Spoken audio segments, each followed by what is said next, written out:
session, we will start with cases. And the first case is from Pablo. Dueñas. He's an endocrine surgeon from Medellin, Colombia.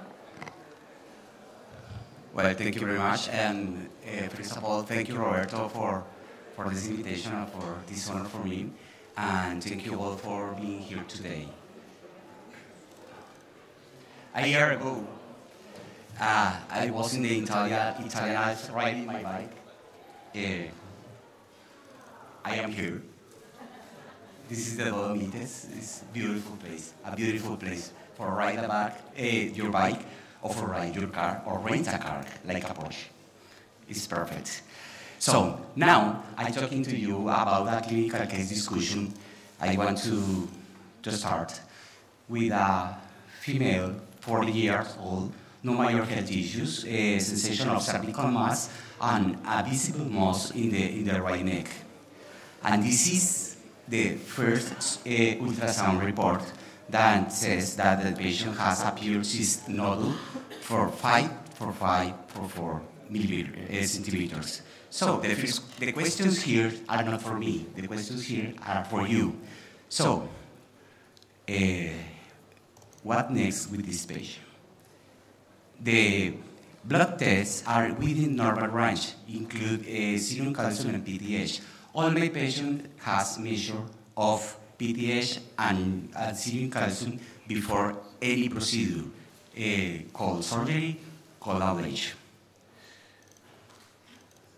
Roberto, what do you think about only drainage this lesion?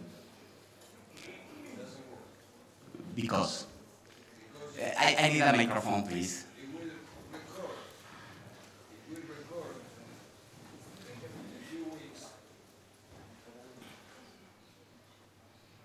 in a few weeks.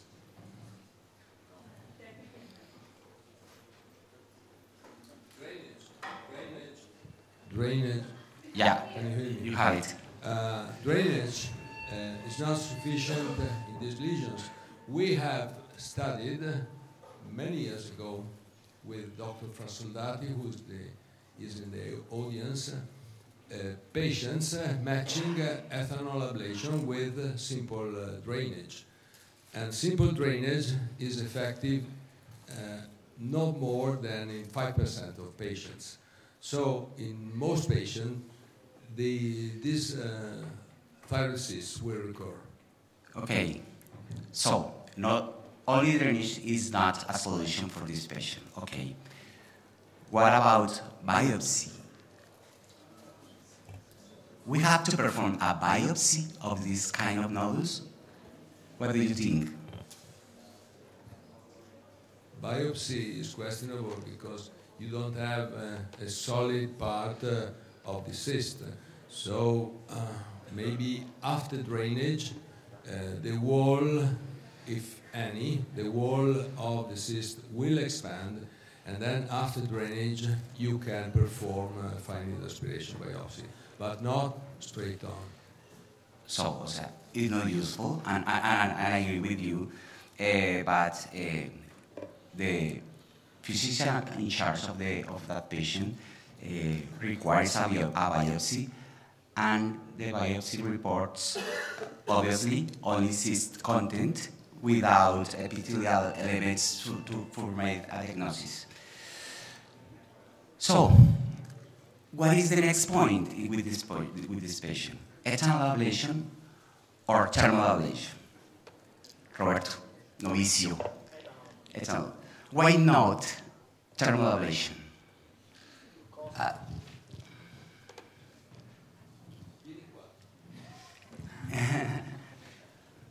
Trying to drainage in the first instance, then consider ethanol ablation for cost. Then we will see. First of all, try to drain it. Okay, and if the cost is out of the equation, what do you think?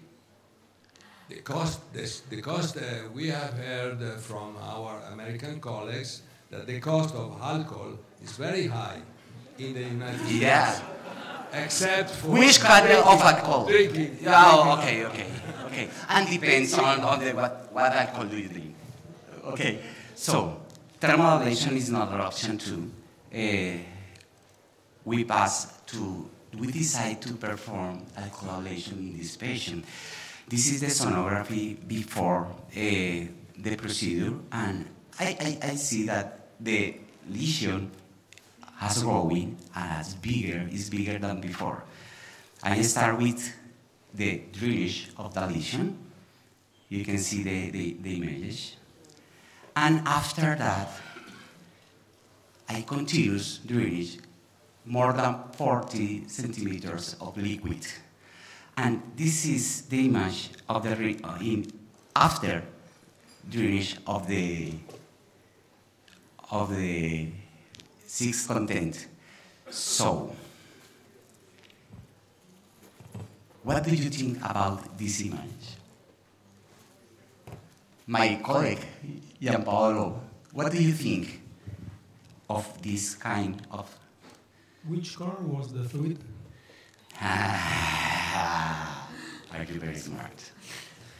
But the important thing here that I want to show is the relationship of the position of the content of the cyst after of the drainage of it.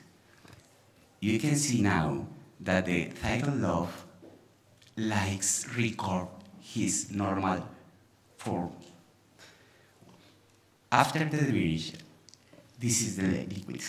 What do you think?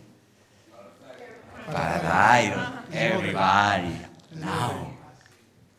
But at the beginning in my first slide, I show you that the PTH level and serum calcium was normal. It's not the frequent. It's not the frequent. So I decided to perform an MRI. There are some radiologists here. Xavier, could you tell me what do you see in that image? Microphone, please. This T2 powered image shows that it's a lesion with a fluid content, and I think that I seen this clear fluid, and I think that it's a... And the position of, what do you think about the localization of the cyst? This is the report of the radiologist that read that image. And he said at the end that it's a huge cyst, but he thinks this is a congenital cyst of the arterial, maybe the fourth. This is extremely rare. What do you think, Greg, about the cyst of the bronchial arch? This is possible?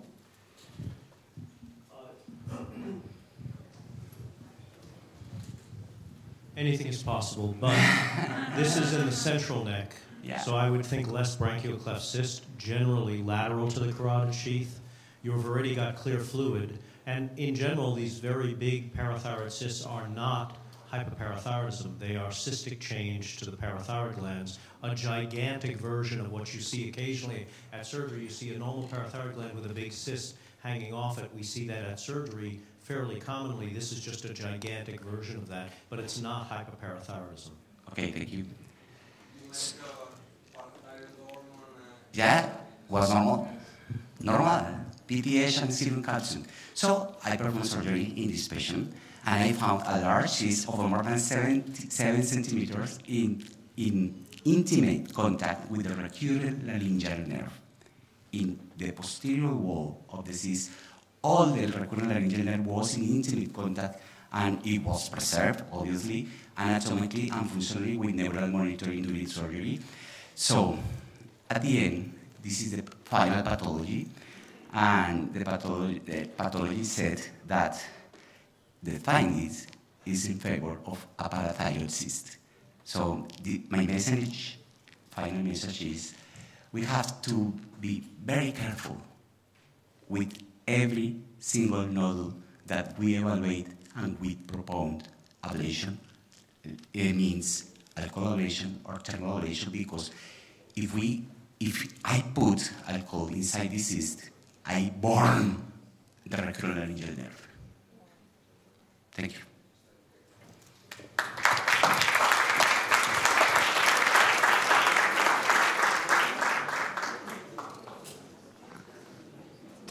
for this excellent case. And the second case will be presented by Gianpoli Papi. He is an interventional endocrinologist from Italy. My case is very more simple than the case of my colleague Juan Pablo. My name is Gianpaolo, so it is very, very similar. So it's the same. Jumpy, okay.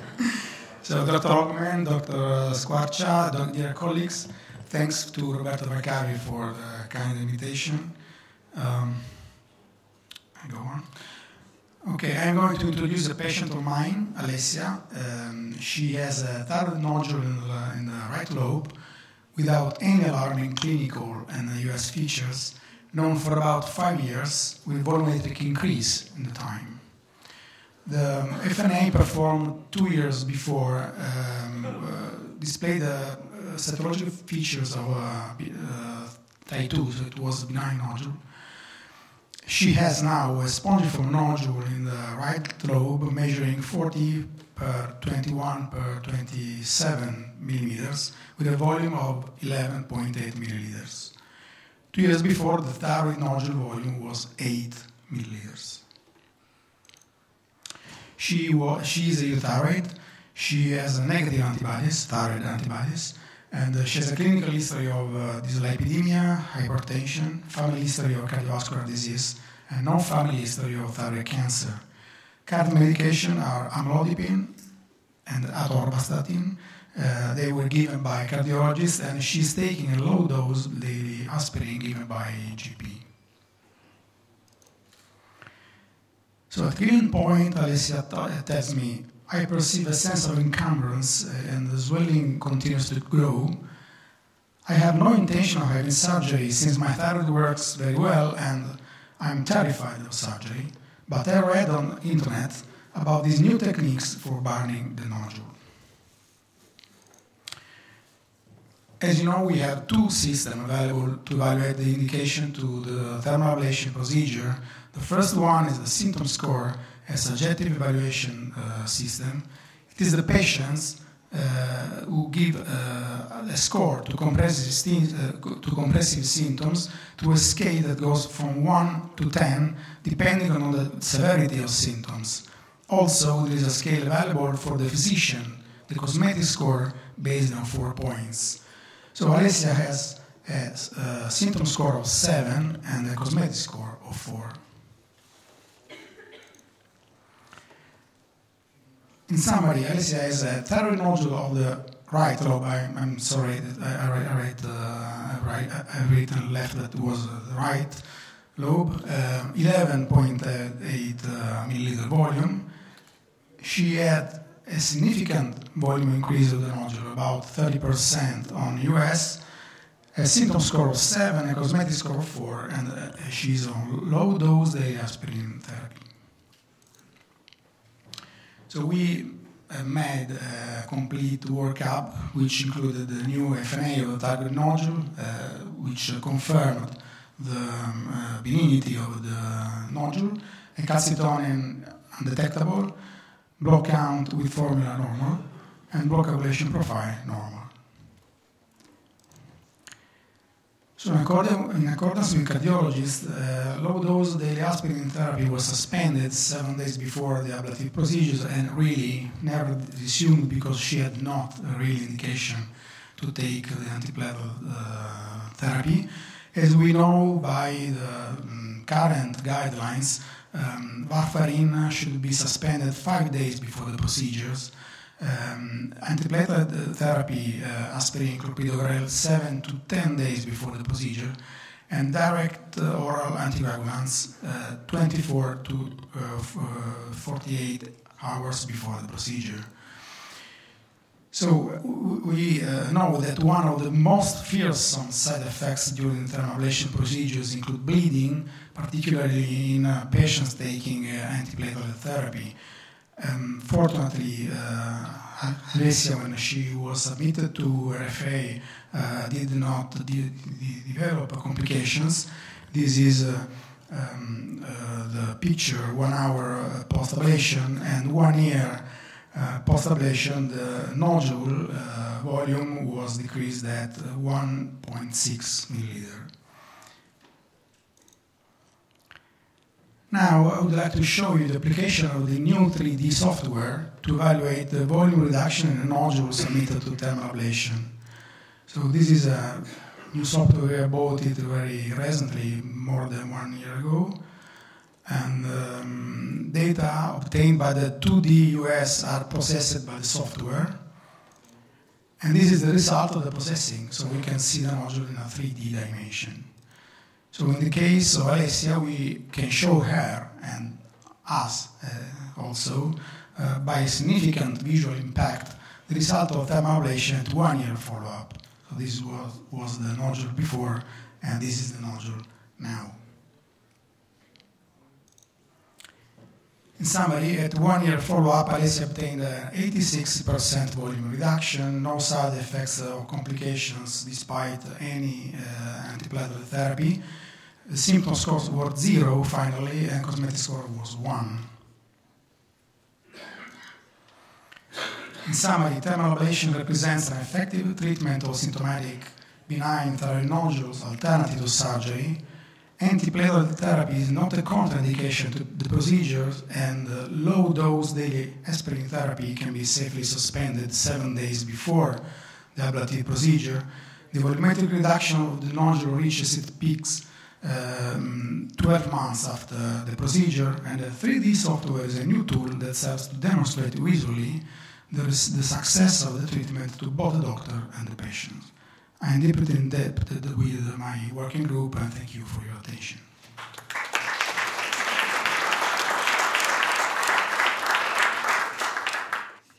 To everybody, I'm Parmigiani and from University of Naples. And one question to Juan Pablo. Yes, there is only one Juan Pablo. That is Juan Pablo. Okay, thank you. And compliments for today. San Juan today, isn't it? You know? Yes, that's right. San Juan today. San Juan. I find very interesting your presentation, your clinical case. But I mean, of course, the take-home message is to be careful. Always. Okay. Always. Of course, you were lucky because you did ethanol injection, but you had not a laryngeal nerve palsy. But do you maybe suggest that we should perform always some cytology, maybe when it's not indicated, or what we could do to preserve this problem? Because I would have done exactly the same things, but maybe I got an injury. Maybe this problem was resolved by the radiologist when he made the first aspiration of the liquid of the cyst, and he saw that it's a crystalline liquid. He can solidify. He could make a ppH levels inside of the liquid, and it is enough to have a final diagnosis. So the pathologist, you mean? No, the radiologist. When the radiologist, so in Colombia, the biopsy was performed by a radiologist, okay. And he aspirated the liquid and sent that liquid to the pathologist. Okay. And if you can suspect that is a parathyrosis, you can solicit ppH levels inside of the liquid. So, I mean, we should perform a biopsy when we have to make an ethanol injection. Yes. Maybe it should be a take-home. Maybe this is a safe point. I believe. Thank you. No, thank you.